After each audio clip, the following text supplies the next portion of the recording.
Olá! Quando nós falamos de auriculoterapia, nós sempre nos remetemos a pensar em medicina tradicional chinesa. E é claro, é o que se tem de mais importante, até porque ela nasceu na China e foi se desenvolvendo cada vez mais na própria China.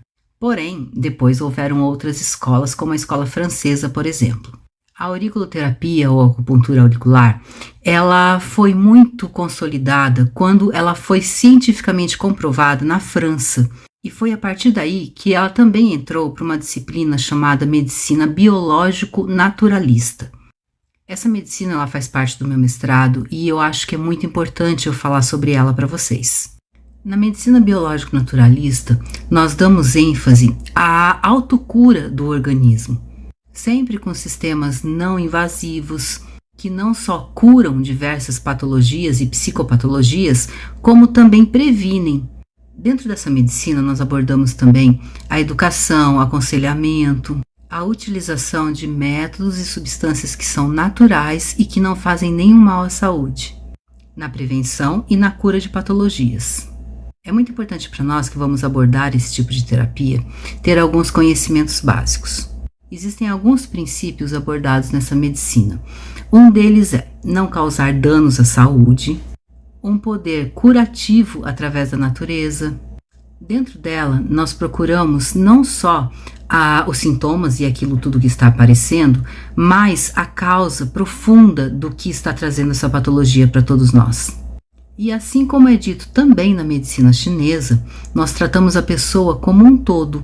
Nós olhamos para a mente, nós olhamos para a alma, nós olhamos para o corpo físico, nós olhamos para o ambiente em que a pessoa vive.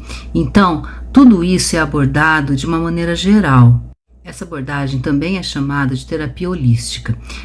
Porém, muitas vezes, aqui no Brasil principalmente, as pessoas não compreendem direito o que é terapia holística. Então, eu prefiro não utilizar esse nome quando eu estou abordando esses temas. As pessoas têm o hábito de ligar a terapia holística com métodos que são místicos, enfim, com uma questão que não é tão científica e, na verdade, não é isso que acontece.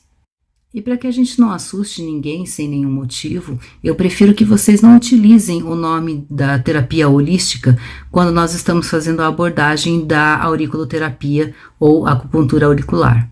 Bom, a medicina biológico-naturalista aborda métodos naturais de tratamento. Ela é muito reconhecida como ciência. Como eu disse, ela faz parte de um programa de mestrado, o que é muito reconhecido. E tudo que nós falamos é cientificamente comprovado. Por mais que a medicina tenha evoluído, vocês já pararam para pensar que o número de pacientes que cada médico trata por mês não diminuiu e cada vez aumenta mais? E os médicos normalmente tratam com alopatia. E uma outra questão que deve ser observada é que no fim da história as pessoas vão buscar justamente a medicina complementar ou medicina alternativa. E por falar em medicina complementar e alternativa, eu vou explicar um pouquinho a respeito dessa nomenclatura. Medicina complementar é o nome que nós utilizamos aqui no Brasil. Fora do Brasil, que eu volto a dizer foi onde eu fiz meu mestrado, nós utilizamos ainda a medicina alternativa. Mas qual é a diferença dessas duas medicinas? As leis permitem que nós possamos trabalhar com medicina complementar aqui no Brasil. Por quê? Medicina complementar quer dizer que você está complementando algo que foi indicado por médicos, enquanto a medicina alternativa é uma alternativa para a medicina tratada com alopatia. E um ponto muito importante que nós devemos saber é que nós não temos autorização para modificar as prescrições médicas por uma outra medicina naturalista. Então, o que ocorre? Nós temos que manter o nome, a nomenclatura, aqui no Brasil, de medicina complementar. Ou seja, nós podemos complementar aquilo que foi prescrito pelos médicos, mas nós não podemos alterar ou utilizar uma outra ferramenta. E é isso que quer dizer medicina alternativa. Por isso, nós não podemos utilizar jamais esse nome, não se esqueçam disso, ok? Eu não sei se vocês sabem, mas o pai da medicina foi Hipócrates. E um dos princípios hipocráticos foi o seguinte: que o teu alimento seja a tua medicina. E vocês já pararam para perceber quantas vezes esse princípio é aplicado na medicina tradicional? Acho que quase nunca, né? Quantas vezes a gente se interessa pela qualidade da saúde mental, pela nossa qualidade de vida, nossa alimentação, tudo aquilo que promove realmente a saúde em nós. Sem querer de maneira alguma criticar a prática médica, quantas vezes um médico pergunta o que o seu paciente comeu na hora do almoço, como está a saúde mental, quantos médicos acreditam na psicossomática? Então tudo isso tem que ser relevado. E nós que praticamos a medicina biológico-naturalista nos preocupamos muito com isso, porque na verdade é isso que cura. Voltando ao fator alimentação, hoje em dia, por mais saudável que seja a nossa alimentação, não existe possibilidade de nós suprirmos tudo que o nosso organismo precisa com o que nós temos disponível para consumir nesse momento. Então, a suplementação é outra coisa muito importante. Parece que isso não tem nada a ver com aurículo, mas quando vocês podem oferecer essas informações para os seus pacientes, vocês percebem que eles vão confiar muito mais em vocês, eles vão dar uma credibilidade melhor e outra, vocês vão atingir uma cura com mais facilidade. Eu sempre achei muito importante ter um estudo multidisciplinar da maneira que eu tenho, porque eu posso recorrer a vários recursos que nós temos, várias ferramentas, chegar facilmente a um prognóstico. E tudo isso faz a diferença no profissional. Então, tudo aquilo que eu aprendi, dentro do possível, é claro, eu vou transmitir para vocês para que vocês possam ser reconhecidos como auriculoterapeutas, enfim, como profissionais que têm um conhecimento mais vasto e mais extenso do que simplesmente um tipo de terapia. Bom, agora que eu expliquei um pouquinho a respeito da medicina biológico-naturalista, vamos direto ao ponto, a auriculoterapia. Lembrando que com a auriculoterapia nós podemos tratar tanto de doenças crônicas como agudas e também de patologias que são físicas ou psíquicas. Em outras palavras, transtornos mentais. Você já ouviu falar sobre psicotoxinas? Inclusive, se você buscar no Google, provavelmente você não vai escutar. Esse termo, ele significa o quê? Toxinas que existem na psique.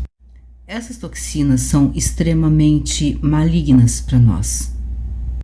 E se nós conseguíssemos se livrar delas, provavelmente o número de doenças seriam muito menores. Além das questões relacionadas à mente, nós também estudamos muito a respeito de tudo que está ao nosso redor, como por exemplo a poluição, nós não temos como nos livrar dela. Eu vi na China vários locais onde as pessoas se reúnem que tem uma pureza de ar e isso acaba prolongando a vida das pessoas. Também existem vírus, bactérias, tudo que anda solto por aí e que nós não temos controle sobre isso. E dificilmente nós não vamos adoecer. Agora, qual é a boa notícia? A gente tem como se prevenir e tem como curar tudo isso. Um ponto muito positivo dos auriculoterapeutas que vocês devem conhecer é que as pessoas nos procuram quando elas estão totalmente desacreditadas ou receberam algum diagnóstico de que aquela doença, aquela patologia que eles têm não tem cura. Então, eles recorrem ao quê? À medicina alternativa, à medicina complementar. Existem também aquelas pessoas que estão cansadas de esperar e esperar com a alopatia, médicos, então elas vêm até nós também. Uma outra questão muito interessante é que os médicos hoje, eles ficam em média 10, 15 minutos com o paciente dentro do consultório.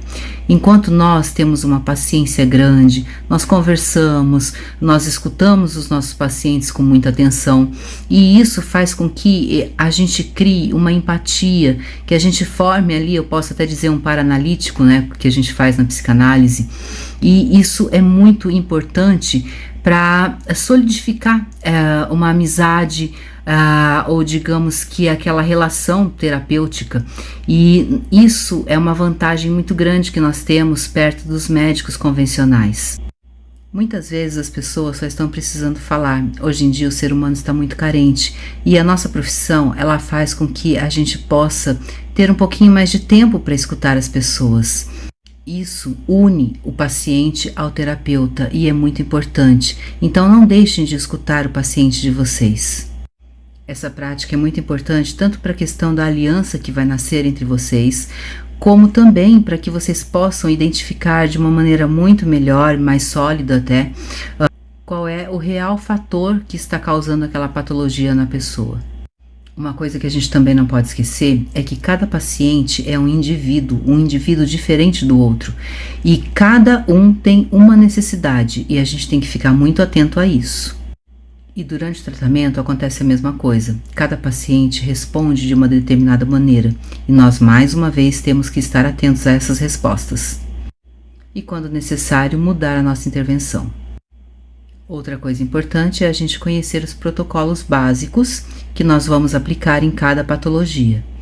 Então agora é hora da gente saber que existem 3 maneiras da gente estabelecer essa questão de protocolos. Primeiro, seguir os protocolos que já vêm prontos para nós. Nós também devemos saber unir protocolos para que a gente possa resolver determinadas patologias. Por exemplo, se uma pessoa tem uma compulsão alimentar, nós vamos ter que tratar tanto da mente quanto do corpo, porque a gente vai precisar diminuir a ansiedade, assim como fazer com que ela diminua o consumo de alimentos. Nós também vamos aprender a desenvolver protocolos, porque ficar preso a protocolos prontos, eles nos limitam. Então, nós precisamos aprender como desenvolver os protocolos. Isso é muito importante. Então, essa profissão que vocês estão ingressando é uma profissão que tem um futuro brilhante. Basta vocês seguirem alguns passos que vocês vão ter, com certeza, grandes resultados. E eu desejo a todos vocês muito sucesso.